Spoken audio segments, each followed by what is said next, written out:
Le marché aux chevaux de Millbrook battait son plein, une cacophonie de cris et de bruits de sabots emplissant l'air. Anna Thompson, une infirmière vétérinaire de 32 ans, se frayait un chemin à travers la foule, plus par curiosité que par désir d'achat. Elle avait toujours aimé les chevaux, mais n'en avait jamais possédé, contrainte par les contraintes de la vie urbaine et un travail exigeant. Alors qu'elle parcourait le dédale d'étals et d'enclos, une agitation près du fond du marché attira son attention. Des éclats de voix et le hennissement paniqué d'un cheval l'attirèrent. Se frayant un chemin à travers un petit groupe de badauds, Anna sentit son cœur se serrer à la vue d'un grand hongre alezan se tenant tremblant dans un enclos improvisé.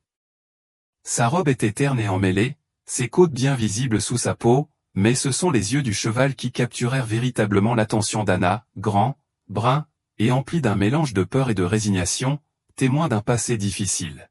« Allez, espèce de radoteur !» Un homme corpulent, vêtu d'une veste de cuir usé, tirait brutalement sur la longe du cheval pour le forcer à monter dans un van. Le cheval plantait ses pieds, refusant de bouger, son corps tremblant à chaque coup sec. Sans réfléchir, Anna s'avança. « Excusez-moi » cria-t-elle d'une voix ferme malgré la colère qui bouillonnait en elle. « Je ne pense pas que ce soit la meilleure façon de le gérer. Vous ne faites que l'effrayer davantage. » L'homme se retourna, le visage rouge d'effort et d'irritation. « Occupe-toi de tes affaires, madame. Ce pauvre type est plus dangereux qu'il n'en vaut la peine. S'il ne se reprend pas, il finira à l'usine de colle. » Anna sentit un frisson lui parcourir le dos face à la cruauté désinvolte des paroles de l'homme. Elle regarda le cheval, observant les cicatrices sur ses flancs et la façon dont il tressaillait à chaque mouvement brusque. À cet instant, elle prit une décision qui allait changer sa vie à jamais. « Combien » demanda-t-elle d'une voix ferme. L'homme cligna des yeux, surpris. « Quoi ? Combien pour le cheval ?» répéta Anna, déjà en train de chercher son portefeuille. Un air calculateur traversa le visage de l'homme. « 5 cents, dit-il, s'attendant visiblement à ce qu'elle rechigne sans hésiter devant le prix. Anna sortit sa carte de crédit. « C'est fait. Je l'emmène. » Alors que la transaction était finalisée et que les papiers de propriété étaient rédigés à la hâte, Anna s'approcha lentement du cheval, lui parlant d'une voix douce et apaisante. « Tout va bien, mon garçon, » murmura-t-elle en lui tendant la main pour qu'il la renifle. « Tu es en sécurité maintenant. Plus personne ne te fera de mal. » Le cheval la regarda avec lassitude, mais ne s'éloigna pas.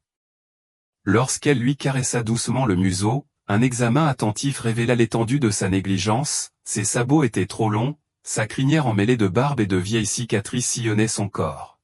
« Comment s'appelle-t-il » demanda-t-elle à l'ancien propriétaire, qui comptait l'argent avec une expression suffisante. L'homme haussa les épaules. « Je ne sais pas. Je m'en fiche. » L'ancien propriétaire l'appelait Coco ou quelque chose comme ça. « Coco » répéta doucement Anna en regardant le cheval dans les yeux. « C'est ton nom, mon garçon ?» Les oreilles de Coco se dressèrent vers l'avant au son, et il émit un léger hennissement. « Eh bien, Coco, » dit Anna, un sourire déterminé illuminant son visage, « on dirait qu'on est dans le même bateau maintenant. On va te ramener à la maison et te nettoyer, d'accord ?» Tandis qu'Anna emmenait Coco hors du marché, elle sentait les regards et les murmures des autres visiteurs. Elle savait ce qu'ils devaient penser, qu'elle était naïve, voire stupide, de s'occuper d'un animal aussi visiblement perturbé. Mais en regardant Coco, en voyant la lueur d'espoir qui remplaçait peu à peu la peur dans ses yeux, Anna sut qu'elle avait fait le bon choix. Ce qu'elle ne savait pas, c'est que cette décision impulsive allait déclencher une série d'événements qui non seulement changeraient sa vie, mais mettraient également en lumière le côté obscur du monde des courses hippiques. Alors qu'elle marchait aux côtés de Coco, se dirigeant vers un avenir incertain, Anna n'aurait pas pu imaginer les défis et les triomphes qui l'attendaient.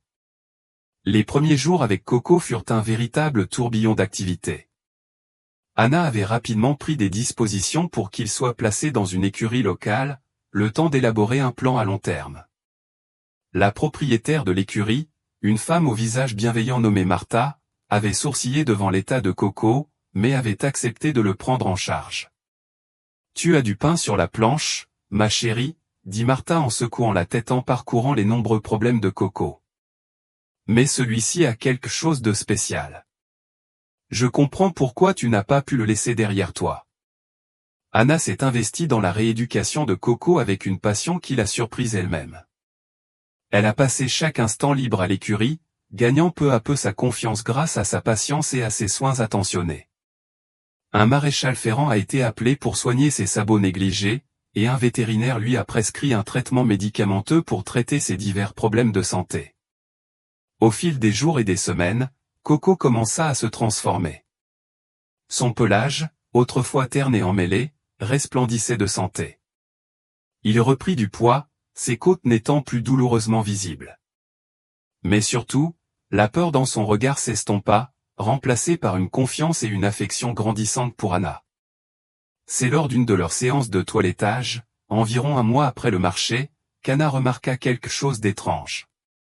En passant la brosse sur le flanc de Coco, ses doigts caressèrent une bosse sur sa peau. Séparant les cheveux, elle resta bouche bée devant ce qu'elle vit, une petite cicatrice à peine cicatrisée en forme de V. « Oh, Coco » murmura-t-elle en touchant doucement la marque. « Que t'est-il arrivé ?» Comme en guise de réponse, Coco tourna la tête et caressa l'épaule d'Anna, son souffle chaud contre sa peau. Ce geste, empreint de confiance et d'affection, fit monter les larmes aux yeux d'Anna. « Ne t'inquiète pas, mon garçon, dit-elle en entourant son cou puissant. Quoi qu'il se soit passé dans ton passé, tu es en sécurité maintenant. Je te le promets. Anna ne savait pas que cette petite cicatrice la conduirait bientôt sur un chemin auquel elle ne s'attendait pas, découvrant une histoire de cruauté et de rédemption qui changerait non seulement sa vie mais aussi celle d'innombrables autres chevaux. Le lendemain, Anna décida de faire des recherches. La cicatrice en V la rongeait, lui paraissant trop intentionnelle pour être un accident. Elle passa sa pause déjeuner au travail à parcourir les forums et les sites d'actualité hippique, à la recherche d'informations sur les chevaux marqués. C'est sur un petit blog obscur consacré à la dénonciation des malversations dans le secteur des courses hippiques qu'elle a trouvé sa première piste. L'article était vieux, datant de près de 2 ans, mais il a glacé le sang d'Anna. Attention au V, pouvait-on lire. Le jockey Victor Sanchez, connu pour marquer ses chevaux, ses méthodes d'entraînement cruelles et ses allégations de dopage. Ces chevaux sont souvent mis au rebut lorsqu'ils ne servent plus. Les autorités ferment les yeux sur son palmarès. L'esprit d'Anna s'emballa. Coco aurait-il pu être l'un des chevaux de Victor? Cela expliquerait les cicatrices, la peur, les traces de maltraitance. Mais comment avait-il atterri sur un petit marché local, si loin du faste et du glamour du monde des courses? Déterminée à découvrir la vérité, Anna a contacté l'auteur du blog, un ancien palefrenier qui écrivait sous le pseudonyme de Whistleblower. À sa grande surprise, elle a reçu une réponse en quelques heures. Retrouve-moi au Blue Heron Café demain à 14 h. J'aurai peut-être plus d'informations sur ton cheval. Viens. Alors qu'Anna quittait le travail ce soir-là, l'esprit rempli de questions, elle ne pouvait s'empêcher de penser qu'elle était sur le point de découvrir quelque chose d'important, quelque chose qui allait bien au-delà du passé de Coco. Ce soir-là, elle offrit à Coco une séance de toilettage extra longue, réconfortée par sa présence constante et ses doux hennissements. Alors qu'elle s'apprêtait à partir, elle pressa son front contre le sien, murmurant une promesse. « Je vais découvrir ce qui t'est arrivé, Coco. Et je ferai en sorte que ça n'arrive plus jamais à un cheval. » Le Blue Heron Café était un petit établissement quelconque en périphérie de la ville. Anna arriva tôt, nerveuse, sirotant une tasse de café en attendant son mystérieux informateur. À 14 h précises, un homme d'une 50aine d'années, aux cheveux poivre et sel et aux yeux fatigués, s'est glissé dans la cabine en face d'elle. « Vous devez être Anna, dit-il à voix basse. Je suis Jim. J'ai travaillé pour Victor Sanchez. » Au cours de l'heure qui suivit, Jim décrivit la vie dans les écuries de Victor avec effroi. Il parla de méthodes d'entraînement brutales, de chevaux poussés au-delà de leurs limites et d'un mépris total pour le bien-être des animaux. La marque V, expliqua-t-il, était la façon dont Victor marquait sa propriété. Mais le pire, dit Jim d'une voix à peine plus forte qu'un murmure, c'était ce qui arrivait aux chevaux qui ne pouvaient plus performer. Ils disparaissaient, tout simplement. Victor disait qu'on les envoyait dans de belles fermes pour leur retraite, mais nous savions tous qu'il n'en était rien. Anna se sentait mal au ventre. Et Coco, tu te souviens de lui? Les yeux de Jim s'illuminèrent. Coco? Oui, je me souviens de lui. Un magnifique ongralzan, au tempérament doux. Il a été l'un des favoris de Victor pendant un temps, jusqu'à ce que... Jusqu'à quoi, insista Anna. Jim soupira lourdement. Il y avait une course importante, beaucoup d'argent en jeu. Victor avait poussé Coco à fond, trop fort. J'ai essayé de lui dire que le cheval avait besoin de repos, mais il n'a rien voulu entendre. Pendant la course, Coco a trébuché. Il n'est pas tombé, mais a perdu la course. Victor était furieux. Il marqua une pause, déglutissant difficilement. Il a battu Coco à plate couture ce soir-là. Le lendemain, Coco était parti. J'ai arrêté peu après. Je n'en pouvais plus. Anna resta assise, stupéfaite, le visage ruisselant de larmes. La pensée de ce que Coco avait enduré était presque insupportable. Pourquoi personne ne l'a arrêté, parvint-elle enfin à demander. Jim haussa les épaules, impuissant. Dans ce milieu, l'argent est roi. Victor gagne des courses et rapporte gros. Les gens fermaient les yeux. En quittant le café, Anna était bouleversée. Elle avait désormais une vision plus claire du passé de Coco, mais cela ne lui apportait aucun réconfort. Au contraire, elle ressentait une détermination ardente à traduire Victor Sanchez en justice, non seulement pour Coco, mais pour tous les chevaux qu'il avait maltraités. Au cours des semaines suivantes, Anna s'est investie dans la collecte de preuves. Elle a contacté des associations de protection des animaux, parlé à d'autres anciens employés de Victor et documenté chaque cicatrice et signe de maltraitance passé sur le corps de Coco. Ces efforts ne sont pas passés inaperçus. Un soir, alors qu'elle quittait l'écurie, elle trouva les pneus de sa voiture crevés. Un mot sur le pare-brise disait « Lâche-la, sinon ».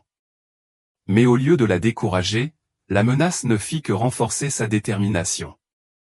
C'est à cette époque que Coco commença véritablement à s'épanouir. Qu'il ressente le besoin de réconfort d'Anna ou qu'il réponde simplement à un amour et à des soins constants, il devint de plus en plus affectueux.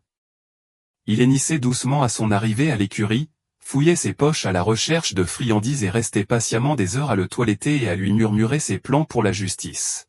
« On va arranger ça, Coco », lui disait-elle en caressant son pelage désormais brillant. « Pas seulement pour toi, mais pour tous les chevaux comme toi. » La grande chance d'Anna est arrivée de manière inattendue. Un jeune jockey, nouveau venu aux écuries Victor, l'a contacté après avoir entendu parler de son enquête. Il possédait des preuves vidéo des pratiques abusives de Victor ou des images impossibles à ignorer. Les mains tremblantes, Anna a rassemblé toutes les preuves et les a transmises à la commission des courses et aux forces de l'ordre local. La réaction a été rapide. Victor Sanchez a été arrêté et sa licence de course a été suspendue dans l'attente de l'enquête. Mais le combat d'Anna était loin d'être terminé. Alors que la nouvelle de l'arrestation de Victor se répandait, elle fut surprise de recevoir un appel de son avocat. Victor revendiquait la propriété de Coco et exigeait que le cheval lui soit restitué. Il a abandonné ce cheval, argumenta Anna, la voix tremblante de colère. Il l'a laissé mourir. Il n'a plus le droit de le réclamer maintenant. Mais l'avocat a insisté. Une date d'audience a été fixée pour déterminer le sort de Coco. Les semaines précédant l'audience furent un véritable tourbillon d'activités. Anna fit appel à un avocat bénévole spécialisé dans les affaires de défense des animaux. Ensemble, ils montèrent un dossier autour de la négligence et des maltraitances infligées à Victor, arguant qu'il avait perdu tout droit sur Coco en l'abandonnant. Le jour de l'audience arriva, et Anna ressentit un mélange de détermination et de peur en entrant dans le palais de justice. Elle avait laissé Coco à l'écurie ce matin-là, lui promettant qu'elle ferait tout ce qui était en son pouvoir pour qu'il n'ait plus jamais à revoir Victor. La salle d'audience était bondée. La nouvelle de l'affaire s'était répandue. Les défenseurs des droits des animaux étaient venus en nombre soutenir Anna et Coco. Victor était assis de l'autre côté de la pièce, son visage était un masque d'indifférence arrogante. Au début de la procédure, l'avocat d'Anna a présenté ses preuves, des photographies de l'état de Coco lorsqu'Anna l'a eu pour la première fois, des rapports vétérinaires détaillant l'étendue de ses blessures passées et des témoignages d'anciens employés sur les pratiques abusives de Victor. L'avocat de Victor arguait que Coco était un cheval de course de grande valeur, un investissement que Victor avait parfaitement le droit de récupérer. Ces mots ont retourné l'estomac d'Anna. Quand ce fut son tour de parler, Anna se leva, sa voix tremblant légèrement mais devenant plus forte à chaque mot. « Pour moi, Coco n'est pas qu'un cheval, » dit-elle en regardant le juge droit dans les yeux. « C'est un être vivant et sensible qui a subi une cruauté immense. Quand je l'ai trouvé, il était brisé, physiquement et spirituellement.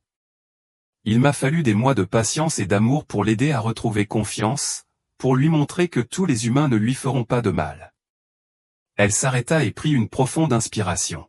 « Votre honneur, je ne suis pas riche.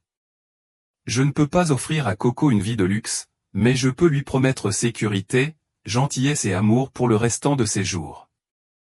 N'est-ce pas ce que toute créature vivante mérite ?» La salle d'audience était silencieuse pendant que le juge réfléchissait. Après ce qui lui a semblé une éternité, il a parlé. Au vu des preuves présentées, il est clair que le traitement infligé par M. Sanchez à cet animal était non seulement négligent, mais cruel. Sa revendication de propriété est par la présente rejetée. La garde du cheval connu sous le nom de Coco est confiée à Mademoiselle Thompson. La salle d'audience a éclaté en acclamations. Anna a senti des larmes de soulagement couler sur son visage tandis que ses partisans l'entouraient de leurs accolades et de leurs félicitations. Mais le juge n'avait pas fini. De plus, a-t-il poursuivi, réduisant la salle au silence, je recommande une enquête approfondie sur les pratiques de dressage et le traitement des animaux par M. Sanchez. Cette affaire a révélé des allégations troublantes qui ne peuvent être ignorées. En quittant le palais de justice, Anna sentit un poids se libérer de ses épaules. Coco était sain et sauf, et surtout, elle espérait que d'autres chevaux seraient épargnés par la cruauté qu'il avait subie. Elle se rendit directement aux écuries, désireuse de voir Coco pour lui annoncer la bonne nouvelle. Alors qu'elle approchait de son box, il hennissait doucement, passant la tête par-dessus la porte pour la caresser. « On a réussi, Coco » murmura-t-elle en entourant son cou puissant.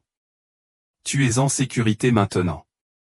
Pour toujours. » Cette nuit-là, alors qu'Anna était assise dans l'écurie de Coco et le regardait tranquillement brouter du foin, elle réalisa que cette victoire, aussi douce soit-elle, n'était que le début.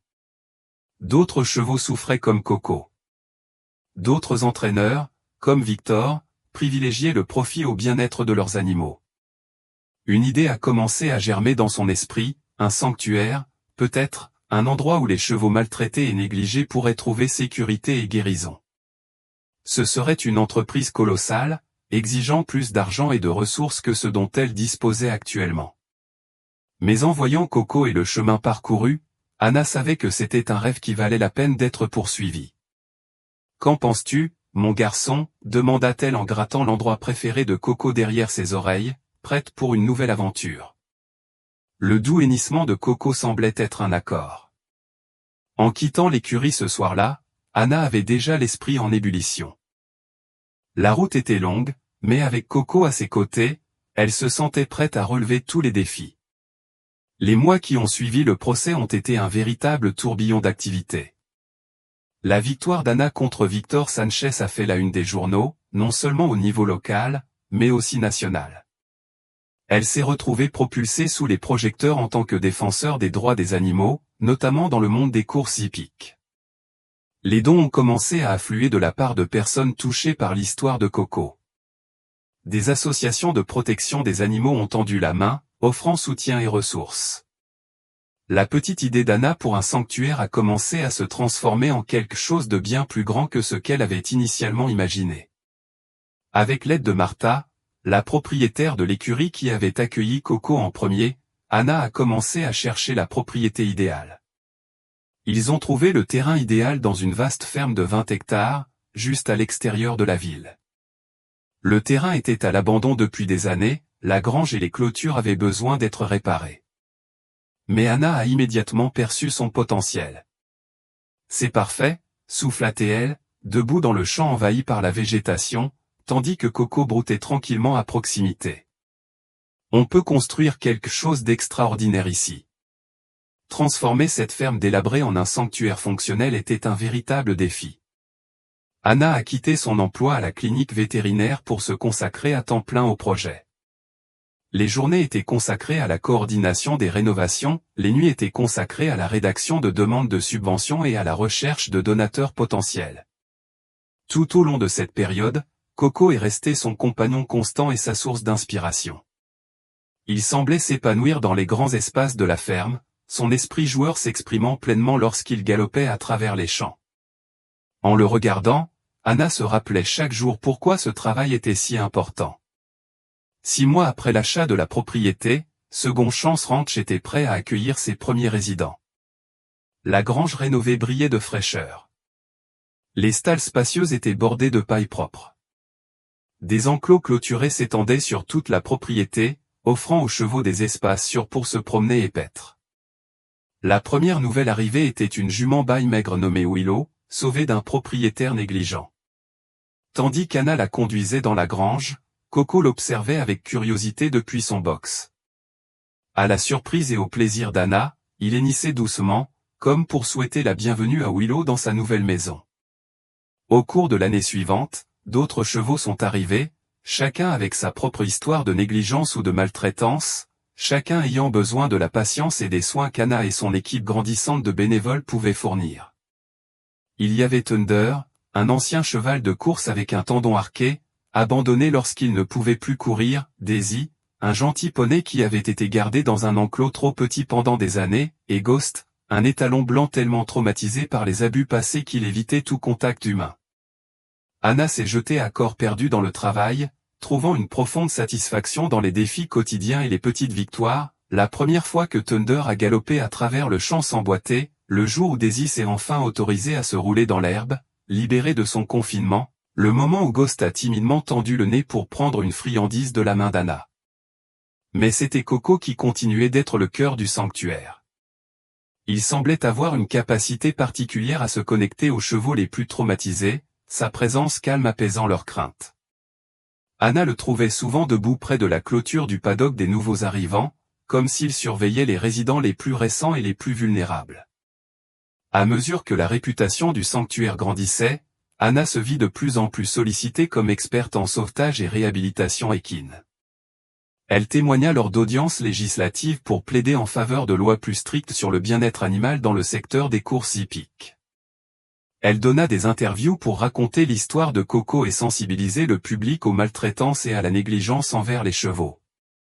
Un matin d'automne frais, presque 2 ans après avoir aperçu Coco pour la première fois au marché aux chevaux, Anna se tenait sur le porche de la petite maison qu'elle avait construite sur le terrain du sanctuaire. Le soleil levant peignait le ciel d'orange et de roses éclatants, illuminant les champs où plusieurs chevaux paissaient paisiblement. Coco s'approcha du paddock voisin, son pelage luisant dans la lumière matinale. Il donna un léger coup d'épaule à Anna, qui se pencha pour lui caresser le nez. « Regarde ce que tu as commencé, mon garçon, dit-elle doucement en désignant le sanctuaire qui les entourait. Tout ça à cause de toi. » Comme s'il comprenait ses paroles, Coco hennit doucement, son souffle chaud lui chatouillant la joue. Anna entoura son cou de ses bras, enfouissant son visage dans sa crinière. La douce odeur du foin et du cheval l'enveloppa, la plongeant dans ce moment de recueillement. Le succès du refuge s'accompagnait de nouveaux défis. À mesure que la nouvelle du ranch Second Chance se répandait, Anna se retrouva à recevoir plus de demandes de sauvetage qu'elle ne pouvait en gérer. Chaque appel lui déchirait le cœur. Tant de chevaux dans le besoin, et un espace et des ressources limitées pour les gérer. Un mardi matin pluvieux, Anna a reçu un appel qui allait tester les limites du sanctuaire et sa propre détermination. Mademoiselle Thompson, la voix à l'autre bout du fil était tendue et pressante. Ici l'inspecteur Miller du bureau du shérif du comté. Nous venons de faire une descente dans un arène de combats hippiques illégaux. Nous avons plus de 20 chevaux ici qui ont désespérément besoin de soins. Votre refuge peut-il nous aider? L'esprit d'Anna s'emballa. 20 chevaux à la fois allaient épuiser leurs ressources. Mais comment pouvait-elle refuser? On va faire en sorte que ça marche, s'entendit-elle dire. Envoyez-les-nous. Les jours suivants furent une véritable effervescence. Les bénévoles travaillèrent sans relâche, installant des abris temporaires, soignant les blessures et tentant de calmer les animaux terrifiés. Les chevaux sont arrivés dans un état terrible, émaciés, couverts de cicatrices, les yeux exorbités par la peur et la douleur. Anna s'est retrouvée à travailler aux côtés du vétérinaire du sanctuaire, le docteur Patel, pour traiter les cas les plus graves. Alors qu'elle nettoyait une blessure particulièrement vilaine sur le flanc d'un hongre gris, elle sentit une présence familière derrière elle. En se retournant, elle vit Coco debout à la porte de la cabine, regardant attentivement. « Eh, mon garçon, dit-elle doucement. Je ne pense pas que tu devrais être ici en ce moment. Ces chevaux sont plutôt nerveux. » Mais à sa grande surprise, Coco se contenta de hennir doucement et fit un pas vers le cheval gris tremblant, le hongre qui avait reculé devant tout contact humain, se raffermit soudain. Il tendit le nez vers Coco, les narines dilatées. Le docteur Patel l'observa, émerveillé. « Je n'ai jamais rien vu de tel, murmura-t-elle. On dirait qu'il leur dit qu'ici, c'est sûr. » Au cours des semaines suivantes, Coco devint un cheval de thérapie officieux pour les nouveaux animaux secourus. Il semblait doté d'un sixième sens pour déterminer quels chevaux avaient le plus besoin de sa présence calme. Anna le trouvait souvent veillant devant les stalles des animaux les plus traumatisés, leur offrant un réconfort silencieux. L'afflux de nouveaux chevaux a mis à rude épreuve les ressources du sanctuaire. Le coût de l'alimentation a grimpé en flèche et les frais médicaux se sont accumulés. Anna s'est retrouvée à veiller tard dans la nuit, à analyser les budgets et les demandes de subventions, essayant de joindre les deux bouts. Un soir, assise à son bureau, submergée par la paperasse et dépassée par les événements, elle entendit frapper doucement à la porte. C'était Jim, l'ancien palefrenier qui lui avait parlé de Victor Sanchez. « J'ai pensé que ça pourrait te faire plaisir, » dit-il en lui tendant une tasse de café fumant et peut-être un peu de compagnie. Anna accepta le café avec gratitude, faisant signe à Jim de s'asseoir. Au cours des 2 dernières années, il était devenu l'un des bénévoles les plus dévoués du sanctuaire, son expérience avec les chevaux s'avérant inestimable. « Comment fais-tu, Anna » demanda Jim d'une voix admirative. « Chaque fois que je pense que le sanctuaire ne peut plus accueillir un cheval, tu trouves un moyen. » Anna soupira en se passant la main dans les cheveux. « Honnêtement, certains jours, je n'en suis pas sûr. J'ai l'impression que pour chaque cheval sauvé, il y en a 10 autres qui ont besoin d'aide. » Elle marqua une pause, son regard se portant vers la fenêtre, d'où elle distinguait à peine la silhouette de Coco dans le paddock éclairé par la lune. « Mais ensuite, je regarde Coco, le chemin qu'il a parcouru, la façon dont il aide les autres chevaux, et je sais que nous devons continuer. Chaque cheval mérite cette chance. » Jim hocha la tête, le regardant droit dans les yeux. « Vous savez, j'ai travaillé avec des chevaux toute ma vie, mais je n'ai jamais rien vu de comparable à ce que vous avez construit ici. Ce n'est pas seulement un sanctuaire pour les chevaux. C'est aussi un lieu de ressourcement pour les humains. » Ces paroles ont touché Anna. Elle a pensé aux adolescents en difficulté qui faisaient du bénévolat au sanctuaire, trouvant un sens à leur vie et de la confiance en eux en apprenant à prendre soin des chevaux. Elle a pensé aux vétérans souffrant de stress post-traumatique qui trouvaient la paix dans la compagnie tranquille des animaux secourus. Elle a repensé à son propre parcours, comment le sauvetage de Coco avait donné à sa vie un nouveau sens et une nouvelle orientation. « Tu as raison, » dit-elle doucement.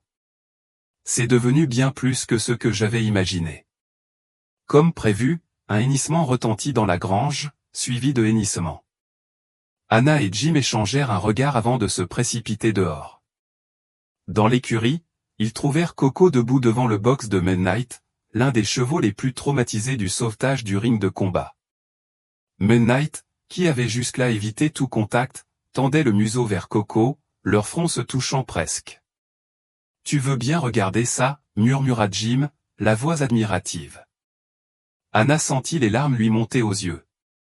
C'est ça, dit-elle, une nouvelle détermination emplissant sa voix. C'est comme ça que nous allons procéder. Faire quoi? Demanda Jim, perplexe. Élargir la mission du sanctuaire, expliqua Anna, l'esprit bourdonnant d'idées. Nous avons mis l'accent sur la réadaptation physique, mais Coco, c'est la guérison émotionnelle. Nous pouvons développer un programme où nos chevaux, comme Coco, réhabilités avec succès, aident les nouveaux arrivants à s'adapter, et nous pouvons élargir notre action communautaire et proposer davantage de programmes d'équithérapie. Le visage de Jim s'illumina d'excitation. Anna, c'est génial. Et je crois connaître quelqu'un qui pourrait nous aider à le faire décoller. Les mois suivants furent un véritable tourbillon d'activités.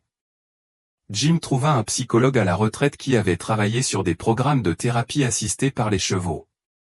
Le docteur Lorachin apporta au sanctuaire ses vastes connaissances et son expérience, aidant Anna à élaborer un programme structuré alliant rééducation physique et guérison émotionnelle. Sans surprise, Coco est devenue la star du programme. Sa douceur et sa compréhension intuitive des chevaux traumatisés ont fait de lui le cheval de thérapie idéal.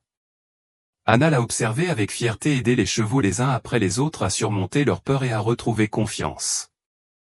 La nouvelle orientation du sanctuaire a attiré l'attention de personnes inattendues. Un réalisateur de documentaire a contacté Anna pour présenter le ranch Second Chance dans une série sur la réhabilitation animale. Cette visibilité a attiré de nouveaux dons et bénévoles, allégeant ainsi la pression financière qui pesait sur Anna. Mais avec une plus grande visibilité sont apparus de nouveaux défis. Un matin, Anna arriva au sanctuaire et trouva un petit groupe de manifestants à l'entrée. Leur pancarte accusait le sanctuaire d'exploiter les chevaux sauvés à des fins lucratives. Le cœur d'Anna se serra en s'approchant d'eux. « Puis-je vous aider ?» demanda-t-elle en essayant de garder une voix calme. Une femme s'avança, le visage renfrogné. « Vous prétendez sauver ces chevaux, mais on nous a dit que vous les utilisiez pour des programmes thérapeutiques. C'est de l'exploitation. » Anna prit une profonde inspiration, se rappelant que ces personnes avaient probablement de bonnes intentions, même si elles étaient mal avisées. « Je comprends votre inquiétude, dit-elle. Souhaitez-vous venir voir ce que nous faisons ici? Rencontrer quelques chevaux, parler à notre personnel. » Les manifestants échangèrent des regards incertains, ne s'attendant visiblement pas à cette réponse. Après un moment d'hésitation, ils acceptèrent.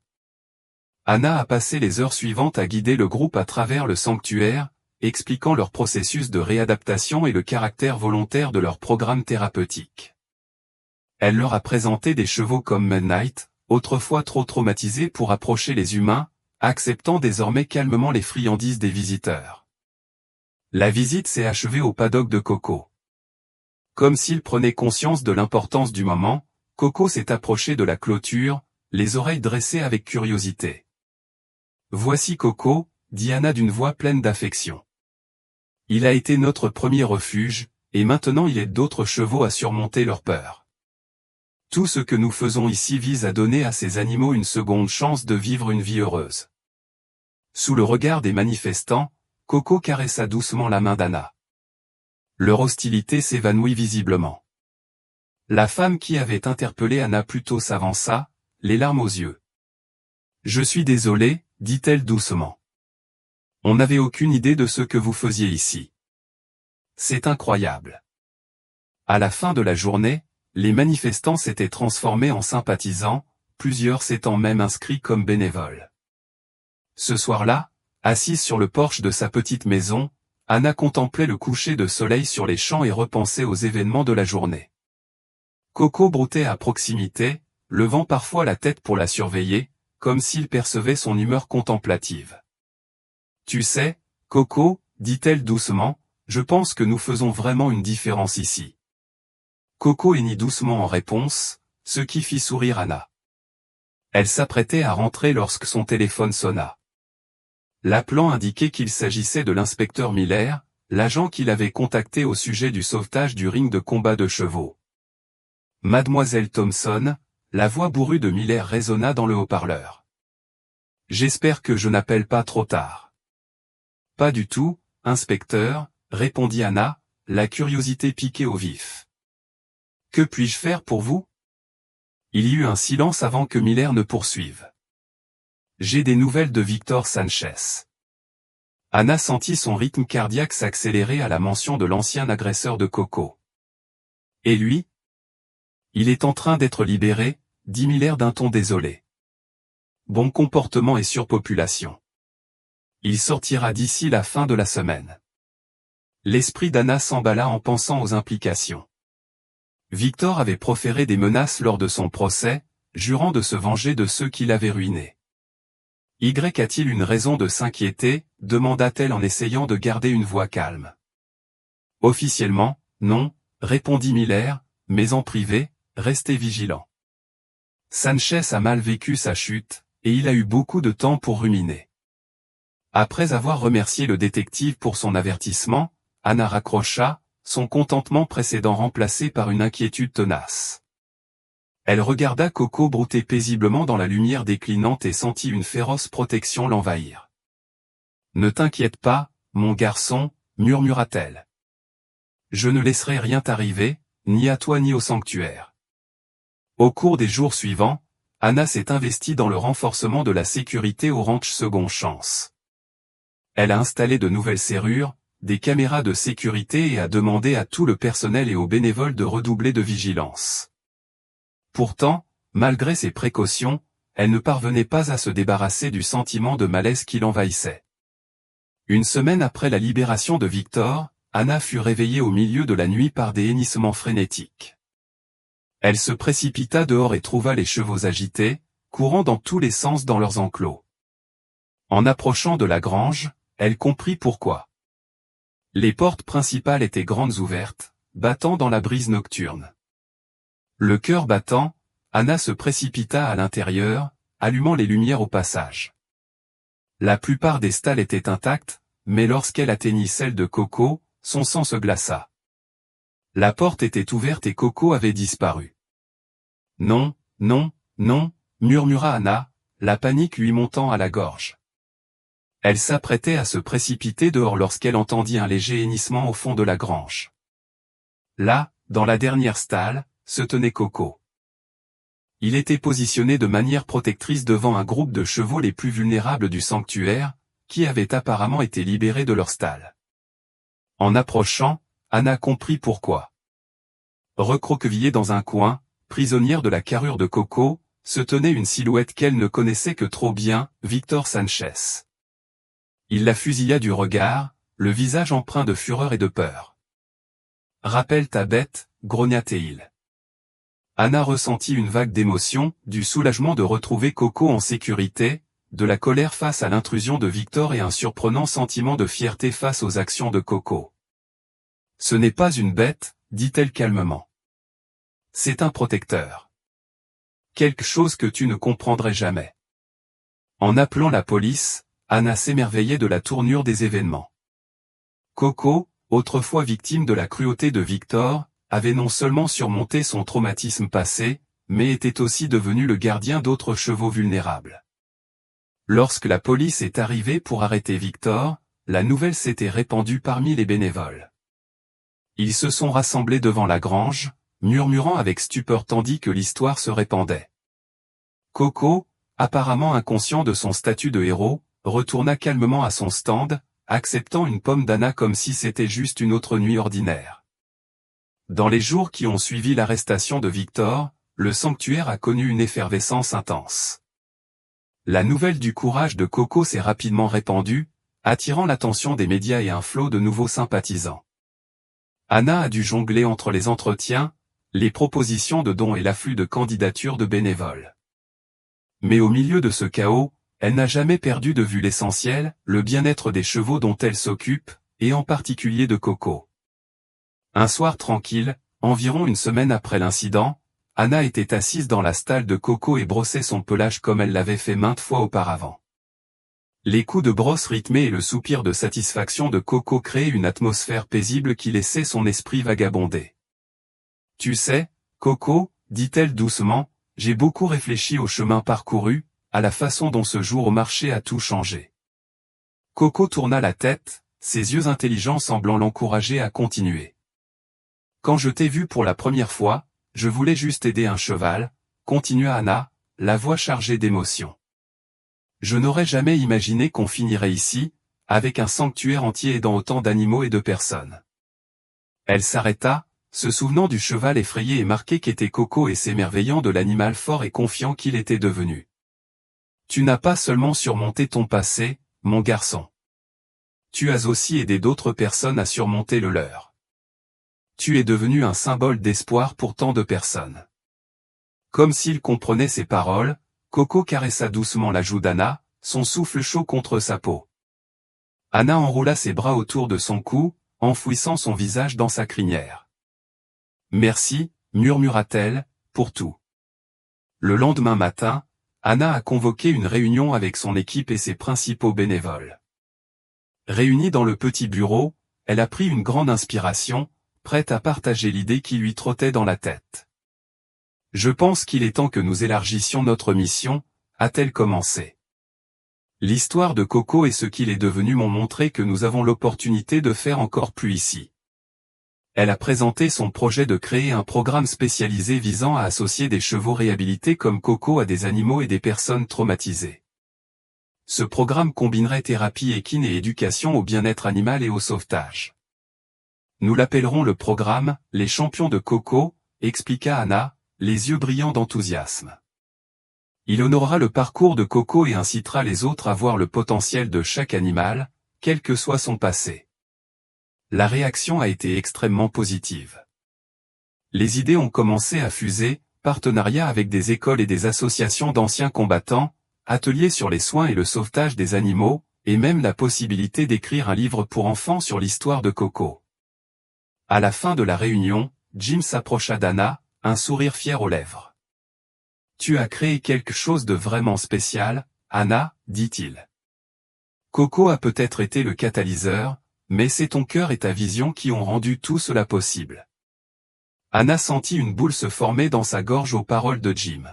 « C'est un travail d'équipe, dit-elle en regardant autour d'elle ce groupe de personnes dévouées qui étaient devenues comme une famille.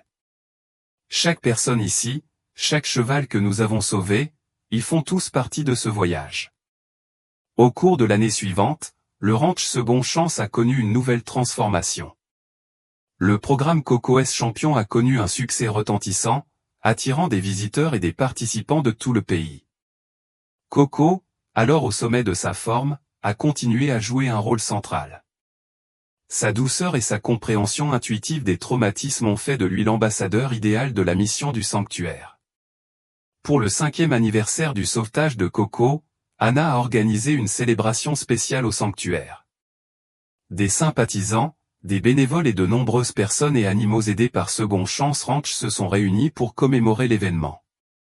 Alors qu'Anna se tenait devant la foule pour prononcer un discours, Coco à ses côtés, elle s'est sentie bouleversée par le chemin parcouru. En regardant les visages devant elle humains et chevaux, tous touchés d'une manière ou d'une autre par le travail du sanctuaire où elle savait que ce n'était que le début. Il y a 5 ans, j'ai choisi d'aider un cheval, commença Anna, sa voix portant à travers la foule attentive. Ce choix nous a conduits ici, dans ce magnifique sanctuaire où d'innombrables vies, animales et humaines, ont été transformées. Le parcours de Coco, d'un cheval brisé et maltraité jusqu'au cœur et à l'âme du ranch Second Chance, témoigne du pouvoir de l'amour, de la patience et des secondes chances. Elle marqua une pause et posa une main sur le cou de Coco. Le cheval se tenait calmement à ses côtés, sa présence étant une source de force et d'inspiration. En regardant vers l'avenir, nous emportons avec nous les leçons que Coco nous a enseignées, que chaque vie a de la valeur, que les traumatismes passés ne nous définissent pas et qu'avec de l'amour et du soutien, nous pouvons tous devenir des champions pour ceux qui sont dans le besoin. La voix d'Anna se brisa d'émotion lorsqu'elle conclut « Merci à tous d'avoir participé à cette incroyable aventure. » À de nombreuses années encore de guérison, d'espoir et de nouveaux départs. La foule a applaudi à tout rompre, essuyant les larmes aux yeux. Les gens sont venus raconter comment le sanctuaire avait changé leur vie. Anna a ressenti un profond sentiment d'accomplissement. Plus tard dans la soirée, alors que la fête touchait à sa fin, Anna se retrouva dans le box de Coco. Le cheval hennissait doucement à son entrée, ses yeux remplis de reconnaissance et d'affection. « Eh bien, vieil ami, dit Anna en lui caressant le nez, nous avons parcouru un long chemin, n'est-ce pas ?» Le léger soupir de Coco semblait un acquiescement. Alors qu'Anna s'appuyait contre lui, sentant le rythme régulier de sa respiration, elle réfléchit au chemin inattendu que sa vie avait pris. Ce qui avait commencé comme un simple acte de bonté s'était transformé en une mission qui a touché d'innombrables vies. Le cheval effrayé et brisé qu'elle avait sauvé était devenu un symbole de résilience et d'espoir, non seulement pour les autres animaux, mais aussi pour les humains. Tandis que le doux bruit de l'écurie s'installait autour d'eux, Anna fit une promesse silencieuse à Coco, à elle-même et à tous les animaux qui ont encore besoin d'aide. Elle poursuivrait ce travail, continuerait à diffuser le message de compassion et de seconde chance aussi longtemps qu'elle le pourrait. « Merci, Coco, murmura-t-elle en pressant son front contre le sien. « Pour tout ce que tu m'as appris, pour tout ce que tu es. » Coco hennit doucement en réponse, son souffle chaud contre sa joue. À cet instant, entourée des sons paisibles du sanctuaire et de la présence ferme du cheval qui avait changé sa vie, Anna sut que c'était exactement là qu'elle était censée être. Alors qu'elle quittait l'écurie ce soir-là, jetant un dernier regard à Coco en train de mâcher paisiblement son foin, Anna ressentit un sentiment renouvelé de but. Demain apporterait de nouveaux défis, de nouveaux cœurs à sauver, de nouvelles vies à changer. Mais avec l'héritage de Coco comme guide, elle savait que le ranch Second Chance resterait une lueur d'espoir pour les années à venir. Le voyage commencé par un cheval abandonné sur un marché avait transformé non seulement la vie d'Anna, mais celle de tant d'autres. Et finalement, c'était là toute la magie du ranch Second Chance, l'effet d'entraînement de la compassion qui se propageait, changeant le monde une vie après l'autre.